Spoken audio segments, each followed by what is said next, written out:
So, man, so it's really, you're new to this industry, you know, you're taking that leap of faith. And so what I want you to do is just ask questions, you know, because a lot of barbers nowadays, they just jump into this industry and they think it's just going to pop. Right. And they're going to make all this type of money and this and that. Something that you can compare it to is like the oil field, when everybody wants to jump into the oil field because they felt like it was booming, right? Nah, like this industry here, the difference between being a barber and working in like an oil field type industry is they getting paid by the hour. Right. You know, you sitting around, you making money. But in this barber industry, if you sitting around, you ain't making no money. Right. So that's why I try to tell a lot of people, if you got to be passionate, but you have to have a hustle. Facts. You know what I mean? Facts. So you taking a leap of faith, you know, you believing in me and my school, Gold Star Barber Academy. So, man, I'm open the floor to you, and I'm going to answer with honesty. Okay. My first question I want to know is, you know, what made you start cooking? What made you want to cook here? For me, you know, like every kid's dream, you want to be what you really want. You want to be an athlete, you know, stuff like that. For me, I was doing that in school, but then in high school and senior year, you know, I started cutting like my friends, my close friends, Justin Ray and my little cousins and stuff. And people were like, man, where you get that cut at, you know, or where you get the edge up? Because at first we started off doing edge ups. And then it just kind of grew from there. And when I started, it wasn't like that cool thing to do. Right. You know, there was a few people cutting. There was Vance. He was cutting. Everybody used to go to his house. That's where I was getting my hair cut at the time. I started off at Absolute Images. Then we was chopped it over there with Vance. And then I just started picking up clippers and just, you know, doing little things. And what really, like, drove me to become a barber was I was being able to be creative. You know, for me, it wasn't a job. It was just like something that I like to do. So I was doing designs in the head. And then people were like, man, who did that? Who did that? So it started building up. And then so I went to McMurray to go play football. I went out there, and then I got me and Keston Taylor went out there. I was cutting KT in the dorm. Man, I was just doing designs, crazy designs. I actually just reshared, I don't know if you follow me on Facebook, but I actually just reposted a design from 12 years ago. It was the Alabama A, and it was like perfect timing because Nick Saban just retired. Man. So I reposted that one, but I was cutting him in my dorm, and bro, everybody was like, man, that's dope, you know, and I was just doing designs. And Abilene's a small town, and then so like, the crazy thing is that people from other schools in the city was coming to our dorms to get chopped up. Right. And we was just I was cutting hair for 5 and 10. And people was like, man, for me, 5 and 10 back in the day, it was kind of like, there was some money, you know? That's when it was dirt cheap, 5 and 10. But when you cut a lot, it was like, dang, I'm making like a little $200 a day, you know, and just cutting, I'm having fun with it. So, you know, and then at the time, my wife my girlfriend, who is my wife now, got pregnant. So my parents was like, you know, you can't help you. So I was just like, all right, cool. You know, you had to man up. So I said, you know what, I'm gonna quit chasing my dream, but I'm gonna turn a hobby into a legitimate career. Right. So I left college and I went off to barber school, and then I became a barber. All right. So to go back, my next question is to go back on what you said about barbershop. You know, people thinking it's like the oil field, sitting around and you get paid. Yeah. Go into detail, like break that down for me. All right, so, and I learned this from the barbers that I worked with, like AC, like still I look up to him to this day. He's still doing his thing, and I learned from him because he get there like 6 in the morning, but he had cuts, you know, and I was like, you know what, I'm gonna do that, you know, and I get up to the barbershop, you know, early in the morning, and I'll just be there because I was waiting for an opportunity, and it was times where. And when I became a barber, it was in that time where George Zimmerman shot Trayvon Martin, you know, so it was like a race deal. Right. And I was only Hispanic in that barbershop at the time. And so like it was kind of tough because the first question was, I was like, hey sir, how's it going? You want a haircut? Oh no, I'm good. And it was always that, right? He with that race card. Yeah, all right, I'll get hit with can you cut our hair? And I'm just like, I can sit in my chair and let me show you. You know, I can tell you all day, but if I can show you.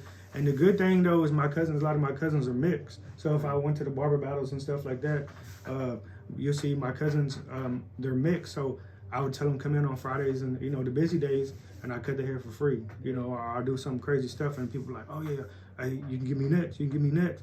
So I was giving away free services in order to build clientele. Right. And that's what that's what I feel like now. I'm a business owner and I'm a school owner, and I see this industry now. A lot of people don't want to give stuff away for free to make a little money. Exactly. But I tell everybody, it don't matter what business that you start, a barber, whether you're commission, whether you're booth rent, you know, you're your own business inside of a business. So if you're your own business, you have to have that mindset where it takes money to make money. And a lot of people nowadays, they just want to have that fast money, and they don't want to sit through the gap. Get there early in the morning. If the shop opened at 8, well, I was there at 7:30. You know, I had hot towels ready to go. You know, my station was set up. I mean, everything was clean. You know, I checked on the guys. You know, and I watched. If I didn't have nobody, I was watching and learning. You know, I felt like I was good at the time, but I was always eager to learn something more and more. And that's where I feel like I used my time valuably. I took parts of opportunities, because when other people sit there and they just sit there and, oh, well, I don't got nobody on the books till 11. Nobody booked me till 11 o'clock. I'm gonna get to the shop at 11 o'clock. But what about the 2 hours that people want walk-ins? Right. You know, and then I hear this all the time in the industry where people is like, well, the shop ain't busy. Well, is the shop not busy or you not busy? Because at the end of the day, like, it don't matter where I go, I'm gonna try to be busy. Right. I don't like sitting around. You know? So just like little stuff like that. What you put into this industry is what you're gonna get out. So, like you said earlier, what is it? Crumbs make a cake. Crumbs make a cake. Crumbs make a cake. That's my thing. Yeah. So my next question would be, you know, what is something that you achieved from behind the chair? Journey, yeah. Man, I see the first a lot of well, this is some of the stuff. You know, we got trophies all over the school and stuff, but the proof is in the pudding, man. Yeah, I mean, but look at it like, you know, what I felt like with Ghost Style Barbers is when we earlier in our career, if you look at these pictures right here, earlier in our career, we was dressing nice, looking presentable, right? But then as we got into our career, I felt like when we started to put the name and the buzz for ourselves, we started kind of like dressing like how we wanted to with Jordans and stuff like that. You know, so I always wanted to branch off in this industry and do something different, but what made me do all this stuff like this was really my boy Luis, you know. And the good thing about it is it's like I'm always, you ever been to a restaurant and it was like, damn, that's some good ass food. Like you want to tell your partners and tell your boys about it, and then you tell everybody else. Well, that's how it was with this barber industry, man. Like when I started doing appointments, it was like a new restaurant, and I was like, bro, y'all gotta try this. Stand out. You know, and then we started going to these barber battles, competing and stuff, and it made you hungry, because at the end of the day, what made me good was the barber battles. Because think about it, when you have 3 or 5 judges critiquing your haircut, critiquing, you know, your points of the face, your beard, making sure everything's straight, clean, you know, then what are you doing at the barbershop? Competing with yourself. Right. So you're competing with yourself, and now look, you're trying to make sure that your edge up's on point, everything. So now, like, I'm cutting hair in the barbershop. Like, if I'm in a barber battle, like, I'm a perfectionist, so I'm trying to make sure everything is cold with it. And then the trophies and everything, it wasn't us chasing it. It was just us having fun doing what we do, and all this other stuff like this just came with it.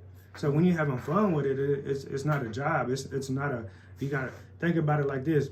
If you put something in your mind and you're negative, like, damn, I gotta take the trash out. I gotta take the trash out. Taking the trash out ain't really hard. Nah.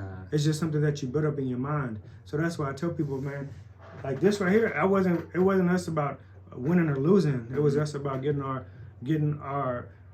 name out there, getting our feet wet, getting that exposure, you know, and the trophies just came with it. Seeing different things. And because we loved the craft. Right. And it was just like stuff that we was doing in the barbershop, like all my clients that I won trophies with were clients in the barbershop.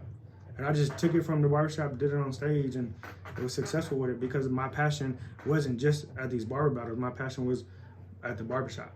Thanks. You know, so when you have passion for it, like all this stuff it's y'all see it as a big thing, but me, I was just like, that's a resume, that's a resume, that's a resume. Because I really and truly don't really have a legitimate resume. Like, since I worked at InStyle Barbershop, then I went to Funky Chevaux, then I opened my own shop. I never worked for nobody. Right. So this was just my personal resume of building up for my business portfolio. Yeah. Where did the name Gold Star come from? So Gold Star started with me and Luis right here, right? So we was always making sure, you know, so when we was at these barber battles, people would want to oh man, we want to sign you, or we want you to come, you know, do this, do that, do that. And I was just like, wait, you know, he gonna come with me, or vice versa. But so and then instead of us splitting up, it was like Gold Star. So we was actually going on the way to a Pacino's class, and we stayed at the Drury Hotel right there by the airport on 410 in San Antonio, Texas. And then so we went to the class, and our wife stayed at the hotel with the kids. So we went to the class early in the morning, and we driving back, and bro, the class just got us so pumped and motivated that when we were driving back to the hotel, man, we was just like, man, we need to create a name for ourselves. And we was driving, it's like, dang, all right, yeah. So we just started throwing a bunch of random names. And if you ever been to San Antonio on 410, you're driving down 410, and let's say you're going back towards 35, so we're going back towards the airport, and there's this big old sign that says Gold Unlimited. And I don't know what it is, but I think it might be like a pawn shop or something. And just that gold just stood out. It just stood out to you, right? And now he was like gold, and we just started naming a bunch of other names after that. And then we keep driving up, and then we passed North Star Mall, and then you see this big old boot. You ever been to North Star Mall in San Antonio? It's been a while. Yeah, so you see this big old boot, and it's North Star Mall, and we just started putting them names together, and we was like Gold Star. And he was like, bro, that's it. And if you ever know Luis, like he's real like enthusiastic, like he's just off the wall sometimes. And I was just like, yeah. So the name just Gold Star, it stuck with us. And then we started dropping merch. Then we started dropping shirts, and then shirts, merch. We had products, we had razors, we had cake, we had all this stuff, you know. And this was before social media was out. And if I knew social media was gonna be how big it was, you know, we probably would have ran with it a different way. We didn't see it that way. We took the business route instead of, you know, the social media route at the time, because Instagram just came out, you know. But the reason why I changed the name back from Mike's Barber Studio, in 2017, is because I was in Miami one time, right? And we was at this club at this mixer, and this random dude in the booth, I look up at him. He's like, hey, bro, hey, what's up? Ghost Star Barbers, yeah, Ghost Star Barbers. And I was like, yeah, that's me. He's like, dude, I follow y'all on social media, man. I see what you're doing in your community. Like, I love it, man. I praise you, this and that. Way in Miami. And way in Miami. And that's what I said. And I was just like, dang, like, it just hit me. And I was just like, man, that's dope, man. That's what the and it's from social media. So I was like, you know what? Like, I'm gonna go back to the roots. I'm gonna go back to what made us what made us known. Right. So I said, you know what? I'm gonna change the name from Mike's to Gold Star Barbers. And not only did I do it for that reason there, but also too, it's like I had people that been with me for a while now, and I was like, you know what? I know they have dreams of opening their own shop. So is it better to buy into Mike, or is it better to buy in Gold Star? You know. Eggs. So if you want to open a shop, you would probably want to buy into a Gold Star instead of an individual's name. Right. So I said, you know, I'm gonna rebrand. I'm gonna change the name up. And what we did was we took the star out of the whole full logo, and now our star is just like a Nike check. It's like an Adidas sign. You see that star, you know what it is. Yeah. You know. So yeah, that's where it came from. Eggs. So with all these years of cutting and barbering, what is your favorite haircut, and what is your most difficult haircut? Oh, my favorite haircut is probably like a bald head. Nah, I'm just playing. Nah, but on the cool though, my favorite haircut would probably, it's not, I wouldn't even say it's a haircut. I would probably say it's a shave, because it's a lost art that nobody's really doing. And when I do a shave on people, man, they not only do they sit there and relax, and sometimes they fall asleep, but when they get up, man, it reminds them of the old days. Like, no, be a barber. Use that razor, you know, and then I like to use different products from different companies that support my beliefs. And I just found out, like, I've been using that blue shaving cream, the Harry's, it supports man's mental health. And so so for me, like, I'm been big on that, because I've been going through a lot of stuff too. So I said, you know what, like, I'm gonna educate my clients on services on products that I believe in, you know. So for me, my favorite service to do is shave. And after the shave, I would probably say, I like doing mohawks. For some mohawks and low fades. Yeah, it's difficult for somebody, but like, man, when you get the edge up crisp and you get the arch, and me, I like to have when I do the edge up on like mohawks, like the arch, I like to make it like look like it just disappears. Yeah. So you see half of the arch and it just disappears, and like from the front, and then if you get up and walk over there, just that smooth blend. Like low fades and mohawks is probably like my favorites. Right. So what about sums it up for me? All right. So what about you? Why'd you want to become a barber?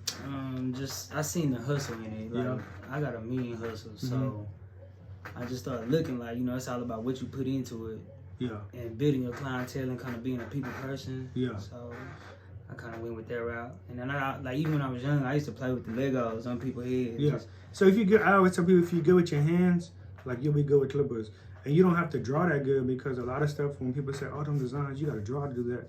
Like, nah, it's just a 2, a 3, an N, a Z, an M, and it's just how you make it flow. And that's how I tell people, like, a design, a freestyle design or whatever, it's what comes to your mind. It's how you make it. There's no right or wrong way to go about it. That's your style. It's like a graffiti artist. Like, they have so many different styles. So there's no right or wrong way to go about it. It's just what your vision is. You're putting your artistic work onto that head, onto that canvas, you know. And that's why I tell people. People say, I want to be the best, you know. Like, nah, you're never going to be the best, because everybody's style is different and everybody sees different. Like, some people see, when you're doing a design, some people see black to white or white to black. So everybody's eyes different. So you're never going to be the best. Just be open-minded and always be ready to learn. Thanks. So that's why I tell people, like, jump into this industry with a passion. Don't chase the money, let the money chase you. Thanks. You get what I'm saying? Gotcha. Like my students, you see some that are quiet, but that's why I'm telling them, like, customer service. You could be the best barber, but if your customer service isn't great, like, people will go to a mediocre barber with great customer service all day long. You know, so that's why I tell people, like, sometimes it's not about how great you cut it. It's about the conversation that you had. And if somebody's opened up to you, let them open up to you. Don't sit there and just be talking. No, let them open up. And because the minute that they talk about something that they want to talk about, they'll talk all day long. Because I hear a lot of people say, oh, well, he didn't want to talk. Was it that he didn't want to talk, or you was just not talking about the right thing? Thanks. You get what I'm saying? Yeah, I kind of feel like, you know, the first impression is the best impression. And then, you know, you got to look how you cut. Yeah. So if you look good, you cook good. Yep. That's the kind of motto I and every time that I tell somebody, it don't matter who, when you go to that front up there, the first thing you do, hey, how's it going? My name's Mike. That's the first thing you shake somebody's hand, and that's the first icebreaker. No matter where you at, you in a barbershop, you on the street, you passing out a card. No matter where you at, the first thing you do is you always shake somebody's hand and you look them in the eyes, because a lot of people are scared to be like, hey, what's up, bro? Hey man, I'm a barber, I cut hair, and here's my card. Come see me, come holler at me. But the minute I say, hey man, how's it going, man? I see you got wavy haircut, you got nice cut, got that beard, keep that mug full, got a little taper, you like to keep the arch, man. You know what? I'm a barber myself. You know, I don't know if you got a consistent barber, but if he's ever unavailable, you know, here's my contact. You know, just give me an opportunity, and that's all it takes. You know, I used to go to restaurants. I used to eat by myself, and I sit at the bar, and then I would, if it's a male server, then I would leave my card with the tip. That was my haircut price. So I gave him a free haircut, and whether he took the opportunity to come and spend the money with me, at the end of the day, I right there when I put that on that table, I left an opportunity for both of us. Thanks. You know, and at the end of the day, it's the opportunity that you leave. A lot of people say, "Oh man, you tripping?" Nah, because one day imagine how many, if I bless his game and he look good, right?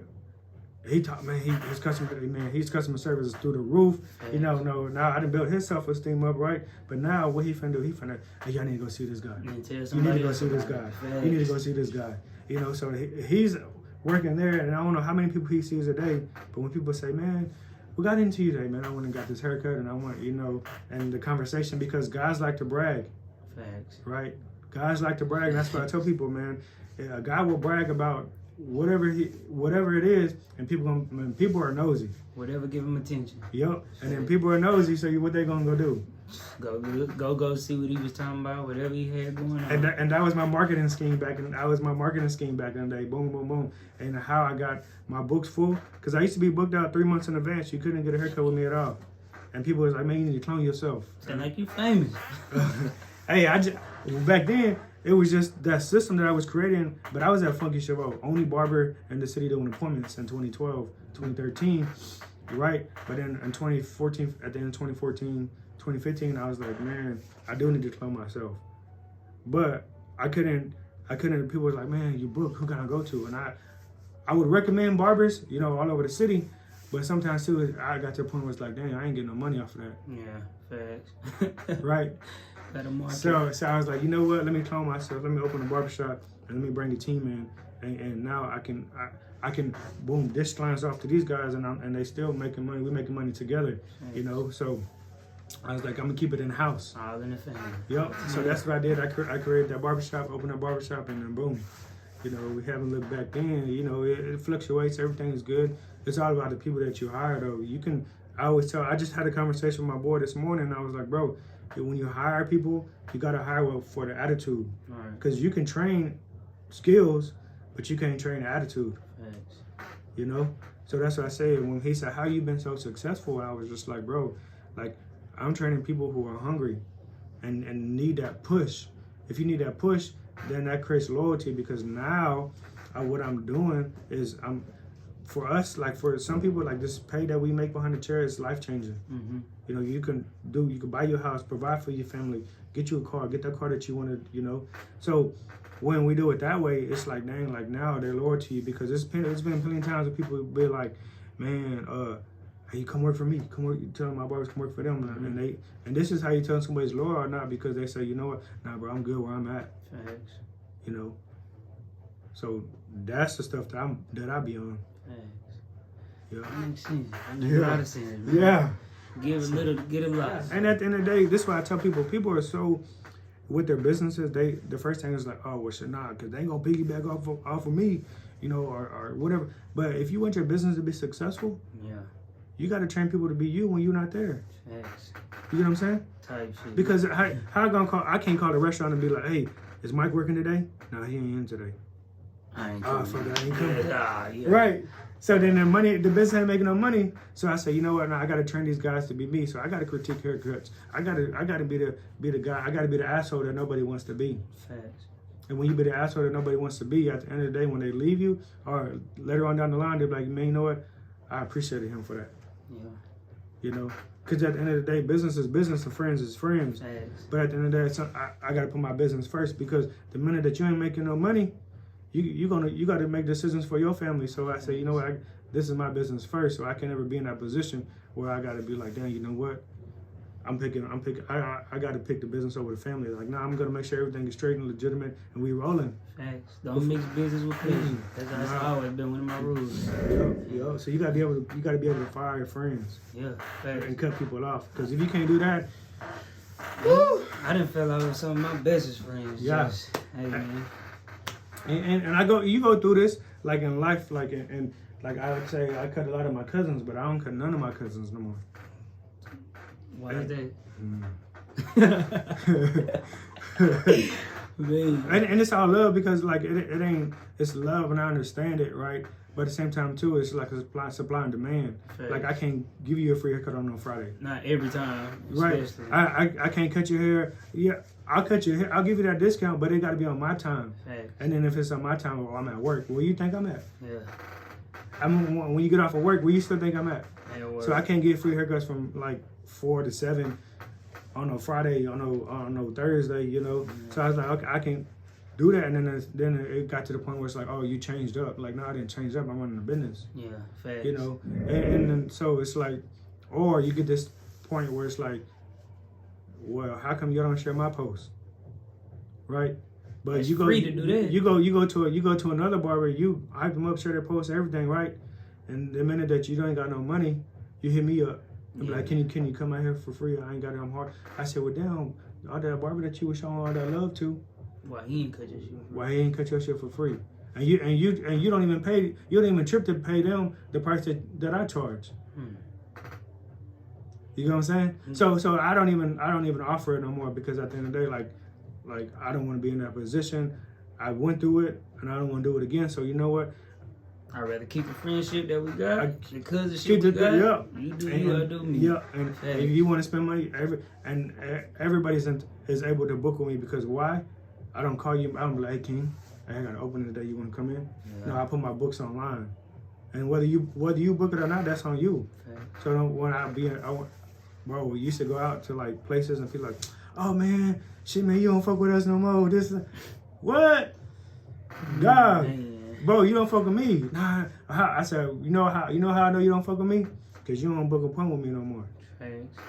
My link's still the same. It's the Squire link is still the same. Thanks. You get what I'm saying?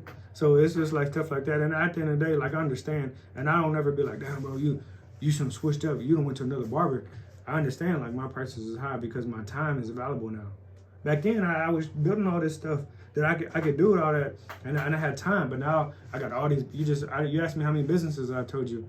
I mean, you asked me how many locations, but you didn't ever ask me how businesses. It's 9 businesses, so I'm spread thin. Yeah, Boom, boom, boom, boom, boom. So I 20%. don't. Time for me now is valuable. Like, yeah, I charge a little higher because at the end of the day, I had to give some to make some. So it's still, I'm still around the same, but I just don't cut as much. You know, so those are the things that you're gonna have to experience, and everybody gonna focus you right now because it's cheap. Yeah. But when it ain't cheap no more, that's when you find out who's loyal and who's not. Thanks. You know what I'm saying? Yeah. Sheesh. So we out here at Ghost Star Barber Academy. If you want to sign up, we enroll every 6 weeks now. Beginning of the year, it was our first one, and another 6 weeks we'll enroll again. We do run specials, so follow us on social media. You follow us on Instagram and Facebook. We do run specials throughout the year. Yeah, if you want to schedule a tour, just come to the school, give us a call, visit our website. You can also email us. We'll schedule an appointment. You come tour the school. We got flexible payment options, and yeah, we want to help you jumpstart your career. Ghost Star Barber Academy, Bryan, Texas. My boy King. Peace.